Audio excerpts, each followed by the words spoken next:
talk that medieval language. You're talking about people like Glenn Beck. Yeah. Who has and these people have the narrative. They have the distribution of telling the story. But this is utter distortion of history. This is not the Founding Fathers. The Founding Fathers were very liberal, progressive kinds of Christians. They were not at all Bible-based in the sense that they take this book as a verbal inspiration from some deity somewhere. I think some other good things are happening, however. I think in this country we've got now literature. We've got some wonderful literature. I just copied down some of the books that I think would be really helpful for people to start as a group. Discussion. You probably are familiar with these three women who wrote The Faith Club. A Jewish lady. Not familiar, but... Yeah, named Priscilla, and a Protestant named Suzanne, and Rania, a Muslim. And how they move from fear, from all the different symbols in our society and all the words that come across in the media that strike up distrust and mistrust, they learn a respect for each other and a profound reverence for life as the basis of their religion. And we've got all kinds of opportunities. I think Ibo Patel's book, The Acts of Faith, is very, very important. Reza Aslan's book, No God But God. All these can be used in study groups, forums, and opportunities for people to really share the things that strike fear in their hearts, which is the number one cause of the uproar that's going on today. Some of the issue that Muslims outside of the United States, not Muslim Americans, that they really, I know they seem angry and they always demonstrating burning the American flag, and I don't know, Fox always have this group in the basement, everything, they bring them out, missing tooth and burning the American flag. But deep inside, when you talk to people on the street, average people, taxi driver, a farmer, they tell you, you guys have democracy. You elect your own government. And then your government comes and occupy and have launched crusade against Muslims all over the places. And we don't even hold you responsible for this. I was asking a cab driver, why do you hate America? He said, no, I don't hate America, I hate Bush. So they separate.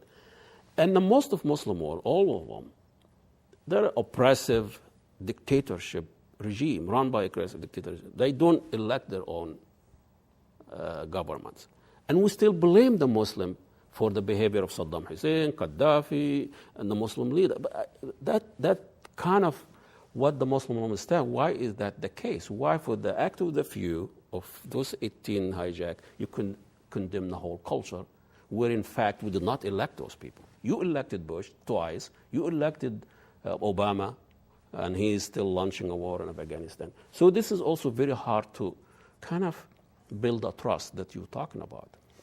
On your part, yes, because we recognize the imperialism of our past. We recognize that our own history is clouded with all kinds of anti-human activity, whether it be against the American Native Indians or whether against the blacks or against women. Sure, and we're aware of that. Now, I don't know how to alleviate your distrust or your you don't trust when I tell you. I'm only the messenger. Yeah. I'm bringing the message. Well, yeah, and it's a matter of time, and it's a matter of sharing that we have, whether it's coming to your house and watching a soccer game on TV, or whether it's going golfing with me, and I tell you that your backswing was all fouled up. It's tearing away all the misconceptions we have about the threats other people have over us. Mm-hmm. But you are threatened by terrorism just as much. Yeah. Yes. You in the last, ever since 9/11. Even before 9/11, most of terrorist attack was in the Muslim, against Muslim in their own countries. So terrorism did not start on 9/11. As much as you try to comfort me, I try to comfort you. Mm-hmm. I try to reduce the level of fear and distrust all the time. And if that can be the motto of American citizens, whether they're Muslim or not, that they can relate to each other on this level in which, hey, they enjoy some things, maybe dancing or book clubs or reading or Muslims whatever. don't dance. Huh? Muslims don't dance. No, we do. No, teach you how to sing, fly kites. Come on, they're flying kites in Afghanistan again. You know, they weren't allowed for a long time. Not next to the green zone. You cannot drive. No, they're flying kites all over Afghanistan. But you know, I know the personal level is very important, and it proves itself. I'm yet to see somebody, an American, saying my Muslim neighbor is evil or is, you know. Usually they say, you know, my friend is good, but Muslims are bad. My Muslim friend is good. So that's all about perception.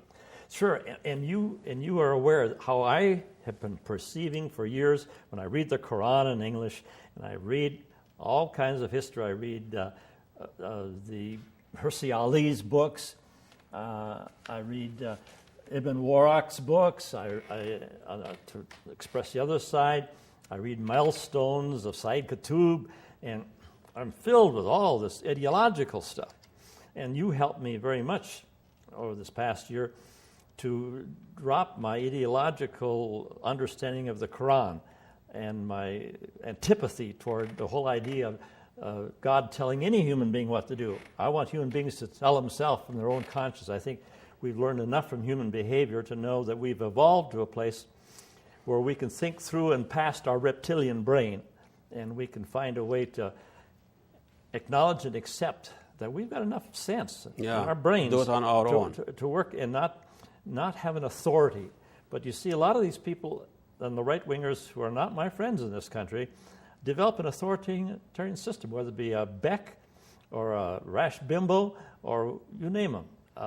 Sean Hannity, these are people that say we must have the authority of the United States flag behind This it. is how you should think about Islam and Muslims. And see, all this is all revolutionary for me. I'm an old man. I should be retired and going fishing every day. You are retired and you fish every day, so you're doing it. That's not very far from it. But what I'm talking is, I think we had enough stories and knowledge of the danger of religious fundamentalism.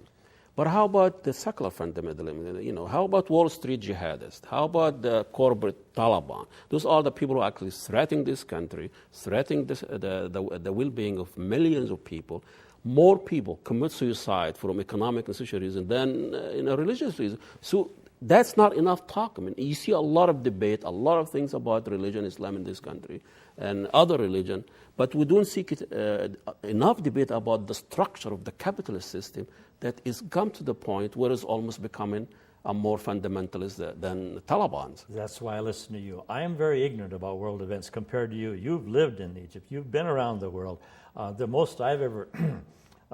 closest I ever come is sailing in the Greek islands with a sailboat, enjoying myself and hearing Turkish music. That's the best. Yeah. The best of the two worlds. But you've been around, and that's why I trust your understanding of I'm just humbling, events. giving you a view of that how the other look at this. But I think we're making the mistake that if we, all our problem going to solve if we just wipe off religion and the history, because no, they can't do that. They can't do that. And people look at the Quran differently. And the hijackers use the Quran to do horrible things. But Algeria used the Quran to liberate themselves from the French. Yes. Quran has to be interpreted somehow. Yeah. So people have to look at it. I look at the Quran different than my friends or even my other Muslim brothers. Gabriel should have been much more explicit, shouldn't they? Yeah. When he handed down these words. Well, then just like Yahweh or the New Testament writers in the Gospel. Maybe writers. they should come back and have a divine press conference. Well, thank you so much, Nels. It's been fun again as usual. See you for golf tomorrow. Here is Nels. So we'll golf with him, Christian and Muslim, American together. Trust is everything, and we'll see you next week. Assalamu alaikum, and God bless you all.